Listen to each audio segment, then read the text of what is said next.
अस्सलाम वालेकुम नाज़रीन, आप सब लोग खैरियत से हैं। उम्मीद है आप लोग सब ठीक ठाक होंगे। नाज़रीन, बिहाइंड द पिल प्रोग्राम में आज आपके साथ एक नई प्रोडक्ट डिस्कस करने के लिए हाज़िर हूँ। और नाज़रीन, आज जो प्रोडक्ट डिस्कस करने लगा हूँ वो तकरीबन तमाम मर्द व ख़वातीन में इस्तेमाल होती है। और पाकिस्तानी लाइफ़स्टाइल के मुताबिक जो भी ओवर 35 और ओवर 40 लोग हैं जो भी मर्द है या ख़ातून हैं, उसको तो अपना लाइफ़स्टाइल के ज़रिए इस प्रोडक्ट को लाज़मी डॉक्टर यूज़ करवाते हैं। क्योंकि हमारे यहाँ जो हमारा खाना पीना, रहन सहन और जो हमारा जो ग़ज़ाएँ हैं वो इस बात को दावत दे रही होती हैं कि ये प्रोडक्ट लाज़मी अपने ख़ुराक में शामिल की जाए, यानी अपनी रोज़मर्रा ज़िंदगी में शामिल की जाए। बेसिकली ये प्रोडक्ट जो आज हम डिस्कस करने लगे हैं ये लोपरिन के नाम से है। पाकिस्तान में ये एंटेरिक कोटेड ये एस्पिरिन है बेसिकली।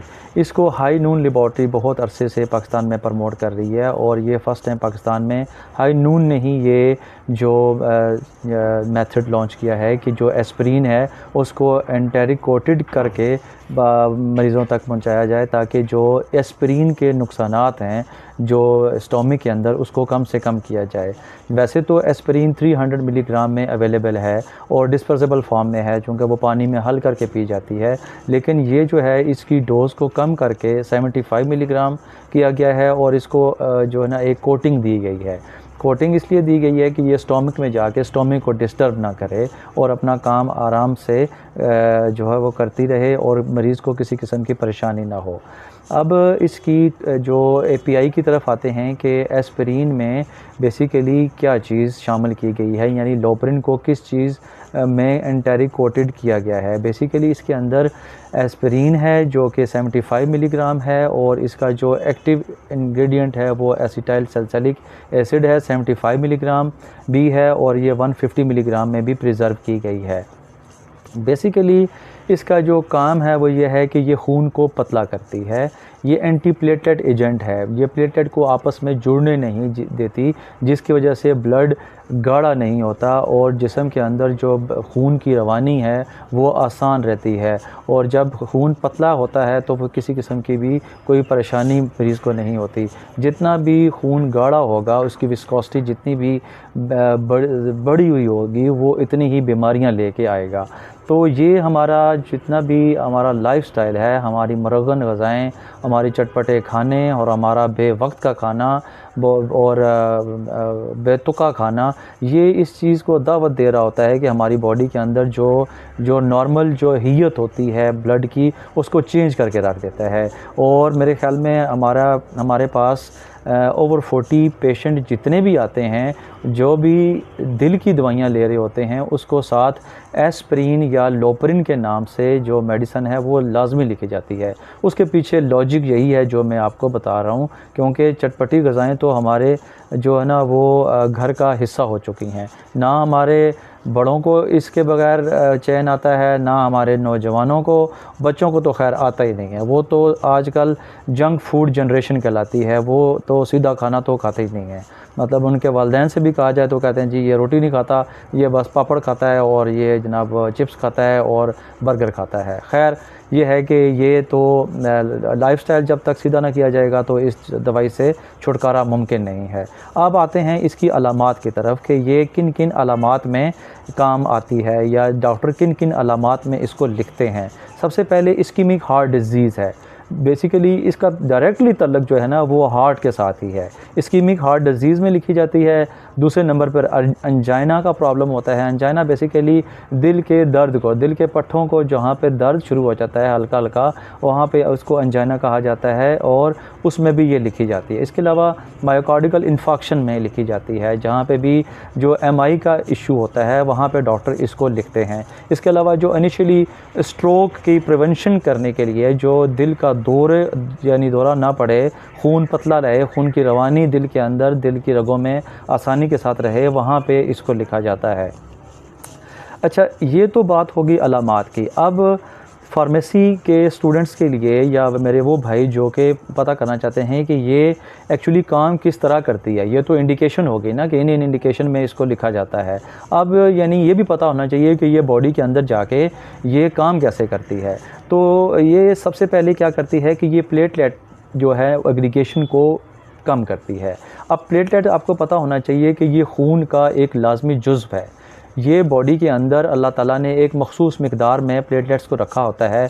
असल में प्लेटलेट्स का काम तो ये होता है कि ये जहाँ पे भी इंजरी हो जाती है वहाँ पे ये जाके नेटवर्किंग करते हैं और ब्लीडिंग को ज़्यादा होने से बचाते हैं। यानी बॉडी के अंदर से जितनी भी खून का जो अमल होता है उसको रोकते हैं, यानी बाहर ज़ाया होने से रोकते हैं। ये आपस में नेटवर्किंग करते हैं जिसकी वजह से ये क्या होता है कि ये खून कम बहता है और इंसानी जान बच जाती है। ये क्या करती है, ये वहाँ पे जाके जो प्लेटलेट्स को आपस में जोड़ती नहीं है, जुड़ने नहीं देती। जब प्लेटलेट्स आपस में जुड़ते नहीं हैं तो खून गाढ़ा नहीं होता। जब खून गाढ़ा नहीं होता तो खून की जो रवानी है खून की रगों में, चाहे वो बारीक रगें हैं, चाहे वो मोटी हैं, चाहे वो दरमियानी हैं, चाहे वो दिल के अंदर हैं, चाहे वो दिल के पट्टों के ऊपर हैं, वो खून की रवानी को बेहतर रखती है। जब ये होती है तो वो क्या होता है कि मरीज़ ख़तरे से बाहर आता है। अब माइक्रो लेवल पे अगर मैं ये बताता चलूँ कि ये क्या करती है कि ये COX-1 एंजाइम को इनहिबिट करती है। थ्रोम्बोक्सिन A2 जो होता है उसको ये सिंथेसाइज़ नहीं करने देती, यानी उसके अमल को रोक देती है। जब ये उसके अमल को रोक देती है तो वो प्लेटलेट एग्रीगेशन नहीं हो पाती।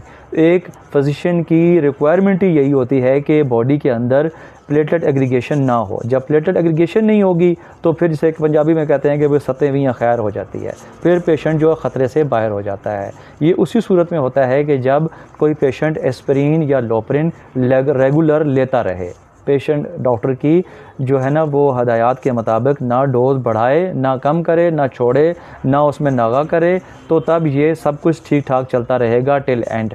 अब बाज़ प्रिस्क्रिप्शन में जो कि बहुत से बड़े बड़े कार्डियोलॉजी सेंटर से हमारे पास आती हैं उसमें ये लिखा होता है कि बाकी दवाइयाँ तो ये आपने 2 महीने खानी है, 3 महीने खानी है, उसमें कोलेस्ट्रॉल की होती है, लिपिड्स की होती हैं, उसमें होती है। लेकिन जो लोपरिन के ऊपर ना बाकायदा उन्होंने ऐसे सर्कल करके लिखा होता है कि ये सारी ज़िंदगी खानी है। यानी कि हमारे फिजिशियन को ये पता है कि हमारी आवाम अब कौन कौन से खानों पे चढ़ गई है। जब तक रोज़ाना को मरगन ग़ज़ाएँ इनके सामने ना रखी जाएं तो इनको तो सादा खाने तो अच्छे नहीं लगते। मरगन ग़ज़ाओं के बाद क्या होगा कि खून गाढ़ा होगा, खून गाढ़ा होने के बाद क्या होगा कि दिल की बीमारियां लगेंगी। अब दिल की बीमारियों को बचाने के लिए सबसे अवलीन जो बीमार वो होती है लोपरिन। अब लोपरिन जो उन्होंने सर्कल की होती है वो कहते हैं जी कि ये सारी उम्र खानी है, और वाकई ही खानी पड़ती है। क्योंकि अगर आपने थोड़ा सा भी जो जिसको ये मर्ज़ लग जाता है, आपने हफ़्ता 10 दिन या 2 महीने बीच में वो ब्रेक कर दिया इसको, तो दोबारा से ये वो सिम्टम्स आ जाती हैं और पेशेंट कहता है जी मेरा ये प्रॉब्लम दोबारा से शुरू हो जाता है। अल्लाह ताला ये जो अलामात जो मैं बता रहा हूँ ये किसी दुश्मन को भी ना लगाए और आप सब लोगों को भी इस चीज़ से महफूज रखे। अच्छा, इसके बाद ये क्या होता है कि ये तो हो गया इसका मोड अफेक्शन माइक्रो लेवल पे और इंडिकेशन भी होगी। अब मैं आपको बताऊं कि जो अगला सेगमेंट होता है कि इसमें एक क्वेश्चन मार्क किया होता है लोगों की तरफ से कि जितनी भी प्रेगनेंसी की जो केसेस आते हैं ये हमल के दौरान ये क्यों लिखी जाती है। ये तो इसका तो ताल्लुक डायरेक्ट ब्लड को पतला करने से है या ब्लड की विस्कोसिटी को कम करने के लिए लिखी जाती है, लेकिन ये हमल के दौरान क्यों लिखी जाती है, इसका वहाँ पे क्या काम है। अब ये बहुत ज़बरदस्त किस्म का सवाल है, ये तमाम लोगों को आना चाहिए और उसके माइंड में होना चाहिए कि ये प्रेगनेंसी में जितनी देर के लिए जो भी गायनोकोलॉजिस्ट रेकमेंड करती है उतनी देर ज़रूर। अच्छा, इसमें जो प्रेगनेंसी से मुतालिक जो क्वेश्चन है वो ये है कि प्रेगनेंसी में ये क्यों लिखी जाती है। अब प्रेगनेंसी में आपको बताऊँ कि एक इंडिकेशन होती है वो प्री एक्लेम्प्सिया या एक्लेम्प्सिया। एक्लेम्प्सिया बेसिकली जो इनिशियली ब्लड प्रेशर के इंक्रीज़ को कहते हैं, यानी ब्लड प्रेशर को भी बढ़ जाता है बॉडी के अंदर जो दौरान प्रेगनेंसी, और इसके अलावा पेशाब में जो क्या कहते हैं उसको जो प्रोटीन्स का जो मिकदार है वो भी बॉडी से एक्सक्रीट आना जाना एक्सीड होना शुरू हो जाती हैं, यानी प्रोटीनूरिया का प्रॉब्लम भी सामने आ रहा होता है।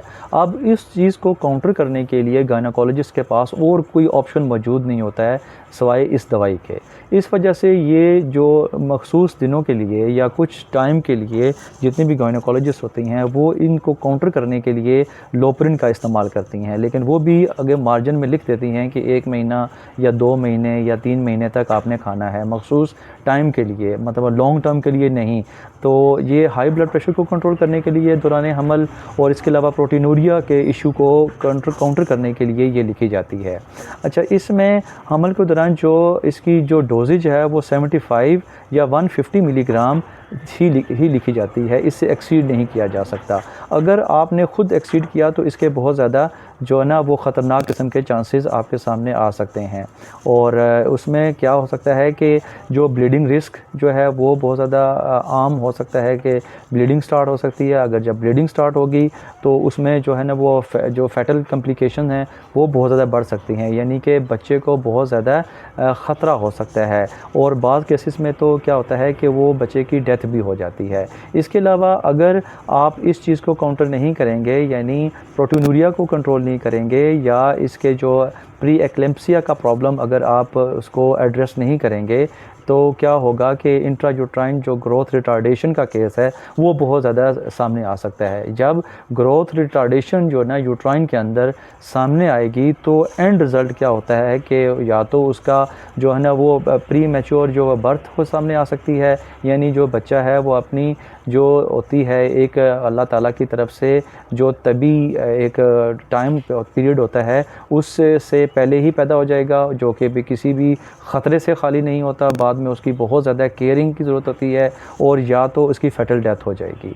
यानी ये वो चीज़ें हैं जो कि आपके पेशेंट को पेश आ सकती हैं। तो इस वजह से जो लोपरिन है ड्यूरिंग प्रेगनेंसी ये बहुत ज़्यादा एहतियात के साथ इस्तेमाल करनी चाहिए और डॉक्टर की हिदायत के मुताबिक इस्तेमाल करनी चाहिए और कभी भी इसको एक्सीड नहीं करना चाहिए। ये कुछ चीज़ें थी जो कि लोपरिन के मतलब थी, जो कि मैंने ज़रूरी समझा कि आपके साथ शेयर किया जाए। और आप तमाम लोगों से रिक्वेस्ट है कि ये जो चीज़ें हैं इनको दूसरों तक भी पहुंचाएं और मेरे इस जो है चैनल को सब्सक्राइब करें और दूसरों तक भी पहुंचाएं, ताकि जो भी इस प्रोसेस से जो लोग गुज़र रहे हैं वो उनको कुछ ना कुछ इस वीडियो के तवसत से फ़ायदा हो। अपना ख्याल रखिएगा। अल्लाह हाफ़िज़।